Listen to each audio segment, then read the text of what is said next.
107, suspicious person in Ganton area. When Jimmy Hernandez joined the LSPD, this came with a mindset that was adopted way too quick. But at this time, any LSPD member was seen to be the same way. Los Santos police specifically as a whole at this time all played their role telling. To say the least, they were all still dirty. One of the biker cops revealed the state of Los Santos to justify why they do the way they do. This city has lost its mind! But even with this, they revealed their own ways. They assault. Too bad that punk I caught slipped down the stairs. Time for good old-fashioned police brutality. They even implied what they really get out of being in the LSPD, which was because of the bike issued to them. Those hoes and hookers, they all love my bike. Some things are actually worth getting off the bike for. One of the many examples throughout, including Hernandez of the front behind quote-unquote fighting crime. And of course, LSPD had it out for gang members. This was the real problem for all law enforcement that even had a hint of dialogue.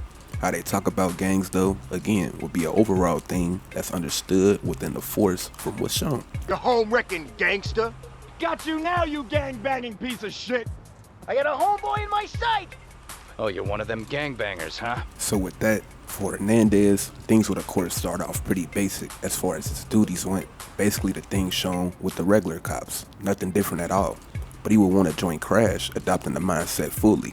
But this alone would be when things turn, already being influenced to have it out for gangs. Hernandez wanting to be in the Crash unit will come to Tenpenny's and Pulaski's attention. And for them, this wasn't even much really their main priority. All that mattered was that he followed what they had going on. Say, Frank, what the hell are we gonna do about this Hernandez coming on board with us? He's either gonna play our way or he's gonna have a problem like that oversized asshole back there. I ain't worried about that, Pulaski. Pendelbury's more of a concern. If he does what he's threatening, then shit's about to get real interesting. But with this, Hernandez meeting the two, we'll see exactly what he adopted, which is of course telling, starting off with exactly how long it took him to make this move. So we gonna go get the kid? Yeah, let's initiate the little bastard into the force. So you're the new kid, huh? Yeah, been working on the streets 3 years though. And I realize there's only one kind of crime in Los Santos, gang crime. That's why I joined Crash. This confirms already that Hernandez was someone who was easily swayed. One thing can be the only reason for something. But again, this being a lot of people's opinion, he believed that to be the case. He then would bring up a time he had to do what he had to do, it being a DV case. I mean, it's difficult out there. Domestic violence? Yeah, serious stuff, man. Yeah, I'm sure. Even though the situation was a tough decision for him to make, this will only be a red flag for the other two. But even with this, more telling things will still show. Tenpenny explains what Crash are involved with. To say the least, things being bigger, and a certain mindset he needed to have, solely dealing with gangs. I didn't mean anything by it. I'm not really interested in what you meant to say. See, what you said was you found a woman on drugs, a difficult situation. Now, how the hell am I supposed to trust you if you're so easily confused? Look, I'm a good cop. Hernandez referring himself being a good cop, is him saying he would still do what he has to do. Even in the situation he spoke on leading up until this point was basically him saying he arrested the guy, again doing what had to be done, but actually feeling bad about it, being that another side was left behind, on the basis of again doing what he had to do. Keep this in mind. This was him saying he plays by the book of what things called for, not just playing good cop. At this point, Tenpenny and Pulaski saw the opposite, going to say things wasn't about being a good cop. But here, Hernandez will respond with of course something telling. This ain't about being a good cop, Pepe. It's about taking control of the streets from the fucking savages who've got it now. I know. As we heard, he claims to know, again only for the fact that gangs only being the bad guys in his eyes, Crash the ones to target them. Even with that, Tenpenny would then ask overall would he do anything it takes. But of course, Hernandez at this time, only thinking he wasn't playing gangs, his time would already start ticking. Then you'll do what it takes? Yeah, whatever it takes. Cause this is a game of percentages, 24/7, 365. We just trying to screw as many bad guys as we can. Yeah, I know. But even then, he's agreeing with basically treating gangs away to help them, showing him wanting to play dirty, Crash being a thing to help that make it not dirty. Basically joining a gang in itself regardless. That means letting some bad guys get away with things. And sometimes it means doing shit that you ain't proud of, because you're strong enough and smart enough to understand the bigger picture. Look, I know. You don't know shit. Get the fuck out of the car, S.A. He claimed to know where the two was getting at, but not too far after this, we'll see that wasn't the case at all. It was nothing for him to do what he had to do on the streets against what he says the only crime in Los Santos was. But when he realized gangs wasn't the real problem within Crash, like how he saw it, again, telling things would show. Eddie, chill out, man. The prick's still breathing. That's good. As many know, the guy being pummeled was Ralph Pendelbury. At this point, he was the bad guy. All Hernandez saw was his uniform, of course, which is why he couldn't do what was asked for him to do, although he said he knew. Hernandez. Finish him off. Come on, please, don't make me do this. Say what? Even with this, though, Hernandez continues to show knowing what he signed up for. Hey, I thought you understood. He's a fucking cop, you maniac. We went over this. It's about percentages. I know! And identifying what side he was on with things. So whose side you on? His or mine? Yours, Frank, yours! But again, Hernandez speaking on doing what he had to do, like this domestic case prior, or saying it again even when the fourth wall was broken, he does what he has to do after his life was threatened. Cap him, or I cap you. Come on, do it! Pull the trigger! Now somewhat trusted by the two, days later, he of course would be on the scene. His role became simply doing what was told, being the lackey, fitting right in, being that of course he's dealing with gangs, not doing what he had to earlier, making it cool. Him being the one even detaining CJ showed his role and how thirsty he actually was, seeing a somewhat known gang member.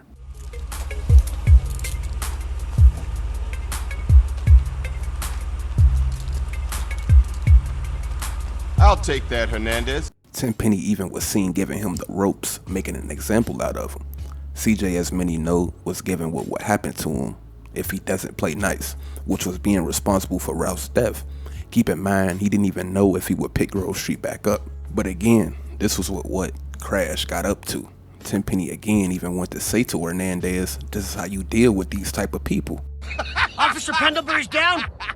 We'll be right over. See, Hernandez, that is how an experienced officer deals with a known threat.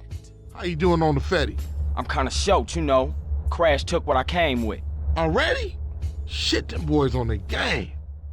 Being a lackey though, he's made the call CJ to when more things will reveal itself, showing more of what he really wanted being in Crash. Carl, it's Officer Hernandez. Who? Not even being known shows how quickly he actually became a Crash officer, playing how he's about to play. But with this, he went to say how he works for the other two, showing he knew his role. Officer Hernandez, I work with Tenpenny and Pulaski. This alone though, the truth to things will be brought up. Oh, the bitch.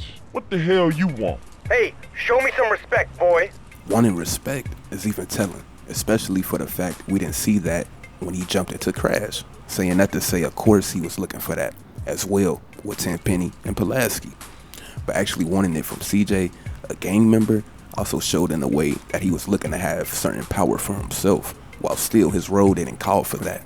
CJ even points this out before Hernandez gives him what Tenpenny wanted him to know.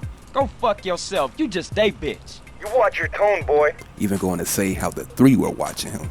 Keep in mind, the only reason he was on board with this was for the fact of Ralph being killed by him. Saying that to say, this message was in his benefit as well for the framing if things went wrong. Now listen, I've got a message from Officer Tenpenny. Don't try and leave town. That would be a big mistake. You hear me? We're watching you. Whatever you say, bitch. Not that long after this, Hernandez would be implied, showing he was on a certain type of time with Tenpenny and Eddie after Smoke grouped all three of them together. What's really up? Hey, thinking of taking a little ride. 3 Deep mentioned a little something that might put us deeper in the game. Alright. Smoke even warned CJ about getting involved with him, which is telling for the fact alone of what he had going on with him. Hey, you better clear out, CJ. I don't want those Crash fools trying to pull you into some shit. Alright, homie. You be careful with those cats. I'ma see you later. He even was around extorting Ryder. Tenpenny, of course, handing him his water to hold, again though, confirming his role. Ooh. Yeah, sweat me. My wife loves this stuff, man. His character might have not spoke a lot, but he was basically back to being a rookie, learning the ropes to what he wanted. But this next thing, of course, will still show his ways. It's funny how he wanted respect, but as we're going to see, he didn't even feel the need to give it. But this will show him having that wrong approach to try and look cool, in my opinion, to what he thought how the other two moved.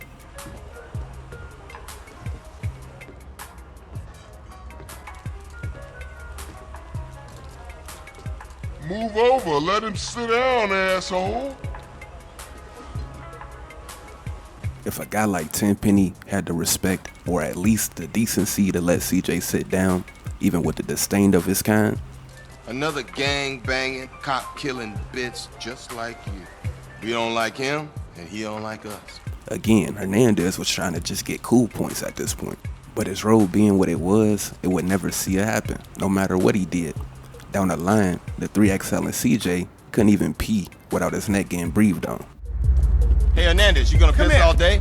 At this point, Hernandez caught on that he was. The bitch.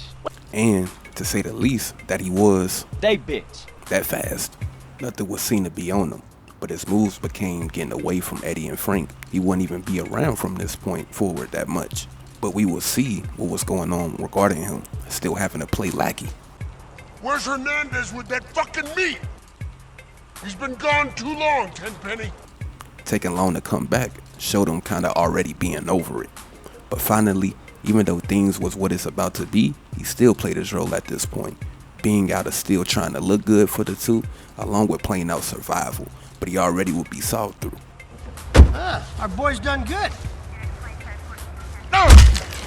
You snitch piece of shit! You vato asshole! You sold us out!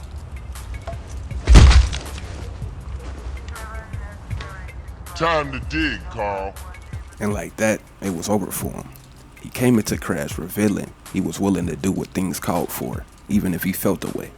Killing Ralph was one of the many examples, so him snitching wouldn't be far off at all. Also, keep in mind he was always quiet. That came from fear, playing his role, and never really put in a position to even talk. Calling CJ was that chance, but he failed not fooling nobody. He was the last to know where he stood from the beginning to this moment. Ironically, he would hear the confirmation, not even directly though. This alone builds him up as soon as CJ lets things be known, but of course he's killed, and the rest is history. Eddie, Tenpenny just using you. He's using all of us. You're the next one he's gonna silence, man. Shut the fuck up, scum! And it's Officer Pulaski to you! Fucking die! Him selling out Pulaski and Tenpenny was definitely not because things got out of hand. His ceiling was just low. He wasn't respected by his peers. You don't know shit. Get the fuck out of the car, this Stupid Mexican. Oh, hey, sorry. Let alone a gang member. This was to get Tenpenny and Eddie out the way before they tried it with him. The charges against him wasn't even because of him, still showing how low he was in the food chain. And with his body being a Terra Robata, he wasn't even never found. Although he would be mentioned when Tenpenny went on trial, it was only for the fact he was around Tenpenny to even say anything related to him at this time. Officers Eddie Pulaski and Frank Tenpenny, both hardworking members of a community policing unit, have been charged with racketeering, corruption, narcotics, and sexual assault. Even how the reporter pit what Hernandez did to who is telling for the fact that lone gangs was blamed for it. Showing again, he didn't sell the two out because he was caught for something. Again, he just wanted to break free from bringing a lackey. Playing dirty while being treated like dirt at the same time. To say the least, falling for the stigma or the propaganda gangs had around them. And he hogged the bar. Fellow officer Ralph Pendelbury, who had threatened to turn state's evidence and who was then found shot dead in a supposedly unrelated gang incident. Influence from LSPD made him want to join Crash head on, and he knew what it took. To say the least, he was what he thought people like CJ was in the first place. Then going about how he did things for respect, killing Ralph. Be a fucking man. But things backfiring every time, along with being tricked into thinking he knew what the only one problem was, basically was why his run within law enforcement was a short run, only taking 3 years and a couple of weeks for his fate.